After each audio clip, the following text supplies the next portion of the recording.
Are they not putting out the pictures of Kristi Noem's husband? I want to see him again. They're really funny. It's fucking crazy that the average conservative based on the media they consume thinks that this is like an archetypal trans woman. You know what I mean? Like, oh yeah, that's what they're like. Why are they misaligned? Well, I assume that's meant to add to the humiliation, the innate humiliation of being a woman, right? Embarrassing for lack of effort. It might actually be the most embarrassing possible type of cross-dressing. You know what I mean? Like literally anything else would be preferable. I guess maybe if he was like a leather sissy, if it was photos of him in lingerie or what, I don't know. Maybe there's, God, I hate these people on Grindr. Diapers? Maybe diapers, yeah. I haven't stopped thinking about how you said that's probably what conservatives think trans people are like. It is. I really think that, yeah. Based on the media. When they draw like cartoons of trans women, they always look like this, basically, you know? I need this off my screen. I'm sorry. It is very funny, though. It is extremely funny. I'm sorry. It's just...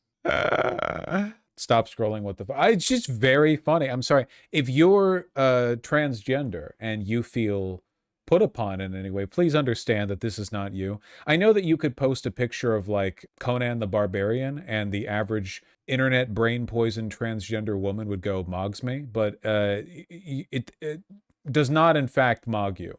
Wait, is that Kristi Noem in the photo with him? Good catch. There might be some kind of relationship between them the media has yet to pick up on. Okay, but it still makes my blood boil. Listen, after we ideologically eradicate conservatism from the American mind, there will no longer be any sissies or cross-dressers on Grindr. We'll finally all be free. I can look at men on Grindr without being tormented by, those types messaging me. And you no longer need a stark and frankly inappropriate reminder of your worst visions of yourself. So you're seriously anti-cross-dressing? I'm not even a little bit anti-cross-dressing as a concept.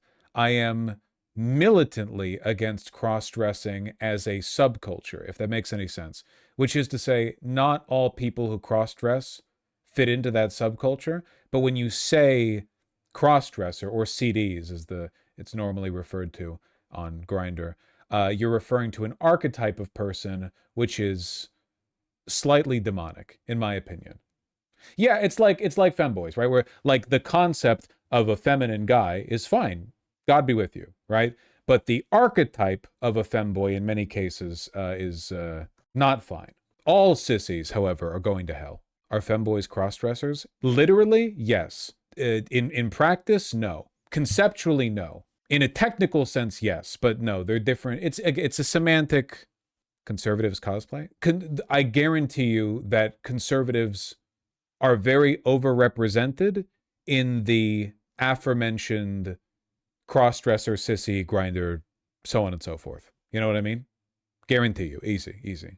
I think you're maybe saying cross-dressing is fine, but you don't like it when it gets fetishized. No, I don't have a problem with people fetishizing it. Listen. If you're familiar with the subcultures, you're familiar with the subcultures. This is very much okay. Hypers, if you know what I'm talking about. This to me, this is just, have you been on Grindr or not? If you've been on Grindr or if you've been in gay subcultures, then all of this is like intuitive knowledge. But if you haven't been, you might interpret what I'm saying as a kind of like reactionary opposition to men dressing up as women, which I have literally no problem with. But if you just say what you mean, man. I've said what I mean. I don't know. It's I'm relying on a degree of in-culture familiarity, and if you don't have it, it would take a lot longer to explain. I don't really know how to put it without sounding like I'm exaggerating. Like, there is an archetype of guys who like to dress up. Okay, so let me be clear. Because sissies and cross-dressers, very overlapping groups, like in a Venn diagram. They don't dress up as women. They dress up as caricatures, like drag, right? Like very lacy lingerie. And the point is that they are humiliating themselves. They're not dressing up as women because they're excited by their appearance as women, like in an aesthetic sense, like they're appreciating it. The point is that it's degrading. Like they are a man, but they want to be humiliated and degraded for looking like women. Is this innately bad? No, I don't really care what you're into. But community-wise, by and large, these people are, and this is true, these people tend to be older, conservative, misogynistic, homophobic, very unintrospective, and very, very, very, very pushy and gross. So yeah, it's a lot of like conservative husband cheating on his wife by surreptitiously proposing other men to fuck him in the ass in a Denny's bathroom while he's wearing ill-fitting lingerie, which is disgusting, obviously, on every level. Especially the cheating part, right? I mean, obviously that's not good. That's the archetype that I'm talking about here. And it sounds like I'm inventing a guy. I'm describing like a lot of people. You all know, like, I'm describing an extremely common archetype that everyone who has dated around in the gay scene is familiar with. It is like a incredibly large group. It's the main way that bisexual conservative guys who are self-hating for their queer tendencies engage in homosexuality. Of course, there's nothing at all wrong with dressing as a woman, even if you want to be human. I don't care. What I'm talking about is the archetype. I'm talking about the archetype. And a lot of them are chasers for sure, 100%. Yeah. Do you think systematic homophobia and deep repression cause this? As 100% a byproduct of self-hatred and repression. Absolutely, absolutely, absolutely. Yeah. That is what I'm referring to. And this is, mind you, completely distinct from femboys, totally different archetype. Also, guys who dress up feminine, but for one, femboy is as much a distinct fashion archetype as it is a descriptor. And for two, by and large, the point of being a femboy is not to be humiliated for dressing femininely, but rather to actually appreciate your beauty when you dress that way. Usually a crossdresser will emphasize the contrast between their masculine appearance and feminine posturing and clothing, whereas usually femboys will lean into feminine on both ends of things, so there's more of a cultural synchronicity between them, but then you have the issues with how all the Polish Nazi femboys and the pedophilia and so on. Anyway, what I'm saying is that Grindr's a cesspit, but if you go on apps other than Grindr, you have to interact with straight women. And whew, that's a whole other thing. Like the evil guy from Guts. Technically, Griffith is a Bishanen, a beautiful man, and not a femboy. He does not dress in women's clothing, but in practice, that is how he's interpreted nowadays, because the concept of a Bishanen, or like a very beautiful and somewhat androgynous person who is nonetheless a man, that's less of an archetype now, I think. Hassan can never give analysis like this. Well, that's because he's heterosexual, which, a bit of a betrayal of the cause. Love how you butchered the pronunciation. Yeah, my apologies. I've actually kind of forget how it's pronounced. I'm so confused. What are you confused by? I'm finding this much more engaging than, Trump's 50th threat against Iran. Tell me what you're confused by. I'll clear it up. What's a chaser? Lol, do I want to know? A chaser is a person who fetishizes trans people, but that's too broad of a distinction. When people say chaser, what they usually mean is a straight or bisexual guy who's very fixated on the ambiguity and incoherence or perceived incoherence of a woman with a penis and fetishizes that element of them. It's a negative descriptor. I don't think there's anything innately wrong. Certainly, there's nothing innately wrong with finding trans women attractive. I don't think there's even anything innately wrong with finding trans women specifically attractive for any of the traits they might have. But there is a difference between finding a person attractive and fetishizing them. I think it's easier to imagine, like, in a racial context, right? There's nothing at all weird if a white guy, for say, like, just tends to keep finding himself dating Black or Latin women. It just happens. Depends where you grow up. Maybe they're more present, what communities you're in. That there's nothing wrong. But there's a difference between that and fetishizing them. And that might manifest in different ways, The fetishization, the objectification, so on. Yeah, and you don't want to do that. I mean, obviously, it's kind of up to whoever you're with, if you're with a Black woman and she doesn't really care, she thinks it's hot, whatever. I don't give a shit what you do. But the idea with chasers is that they're very demeaning and very dehumanizing when they engage with trans women, like generally, not just in the context of a relationship they have, which is not good, especially because, you're generally fetishizing trans people for attributes they're not too keen on. There's sort of a variance in severity there, right?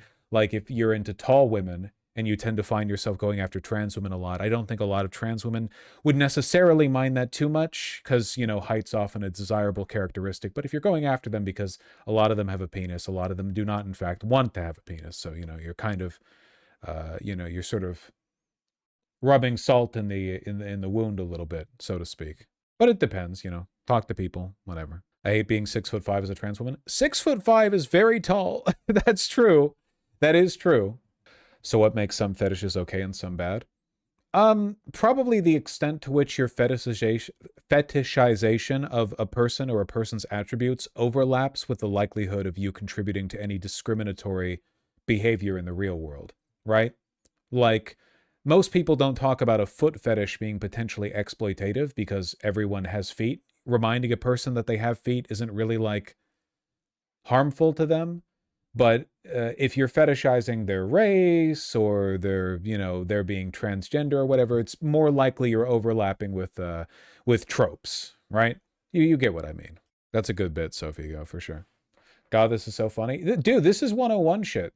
This is very basic. This is 101 stuff, in the scene. If you're a homosexual, just keep your fetishes to yourself. Unfortunately, I think most people aren't ready for this because it's very I don't know, it's very revealing, but a lot of politics is derivative of the psychosexual map. Like, I would argue fascism is derived almost entirely from people's rejection of and subsequent fetishization of the toxic dynamic men have with women, So unfortunately, you to an extent, you have to engage with the psychosexual to understand a lot about the modern political landscape. Not just the modern one, the, older historical ones as well, but this is the one we're living in, so it's easier to talk about. But I like toxic women? Well, many such cases, for sure, for sure. Are we laughing at the Noem guy? Well, I mean, yes, but that was the instigating factor here. Weird segment? Yeah, maybe. I mean, for one, I think it's good to be familiar with queer culture and its outliers, even if you're straight. But for two, like, a lot of this stuff, I would argue, and I mean this, I'm not trying to do a bit, I would argue you could actually get a very good read on modern politics, especially gender politics, by learning about sissies and CDs. There's so much to learn. You're getting a little cutout, like a little microcosm of an environment that you can use as a framework to analyze the rest of society. It's very informative. Yeah, for sure. Yeah, like interracial cuckoldry. Okay, like, here's a genuine pitch, right? Everyone knows AI slop videos are very common. Why are so many of them fruit men and fruit women and a cuckoldry scenario where you have a man and a woman, and the man is and the woman, frankly, are both white coated in the facial structure imposed over the fruit that is their head. What? Hypers in chat if you know exactly what I'm talking about. I don't want people treating me like I'm making this up out of nowhere. Hypers in chat if you're like, oh yeah, he's talking about this incredibly common trend. Please, thank you. Yeah, it's very common. And then like a very muscular black-coated fruit or whatever will come in and cuck the woman. Why is it so many AI videos are that? I mean, I know they're evocative, but why is there's lots of evocative stuff. Why is interracial cuckoldry like the number one thing a lot of this AI procurement goes towards? It's the psychosexual landscape. It's the map, The more you understand about why people act this way, the more you understand about politics, and in my opinion, conservatism, because I think conservatism is much more psychosexual than leftism. The reason being, of course, that you can make an empirical, rational argument for the stuff that I believe in, but conservatives don't. They make emotional arguments. So you have to find out where those emotions come from, usually fear, insecurity. Do you think Freud was right? My understanding, and I could be wrong, is that Freud was, the text. My understanding is that Freud was wrong in his specific theories, but correct in a lot of his general theories. So a lot of the weird incest-specific stuff that he wrote about was weird, inaccurate derivations of his broader theories, but the broader, like, psychoanalytical stuff was not only useful at the time, but is still, like, built upon today. He laid the foundations, yeah. So, like, fetishizing someone of Punjab descent is wrong for the connotations associated with ethnic discrimination, but you can still have a preference for Punjab women? And does that change based on power dynamics? For example, is the white one the Punjab? I think that, like, by and large, you don't have to think about it too much. I think that if your behavior is making people uncomfortable and it's causing you to treat people of a specific group in a weird way, then that's bad and you shouldn't do that. But at the end of the day, we are all, to an extent, kind of at the mercy of our sexual proclivities. It's just like hunger or anything else. It's just sort of a way you feel. You can only do so much about it. And it's just your responsibility to, avoid hurting people. Don't be weird. You don't have to hyperanalyze everything. A lot of women have, right, like rape fantasies. It doesn't mean they want to be raped. It just means that the conceptual loss of power and autonomy is hot in like a specific environment. You don't have to like over analyze it. I just think it's important to be a little bit thoughtful about why you feel the way you do, or like how your feelings and behaviors are impacting other people. You know what I mean? I know too much now. All of this is very basic stuff. I know that we have a wide range of people who watch this stream, but like I would consider what I'm describing right now to be like very 101 stuff for being an adult and, talking to people and so on. Dating. Yeah, just keeping an eye on it. So we should be more like Mr. Noem? No, because he's a conservative crossdresser. They're all going to hell. Anyway.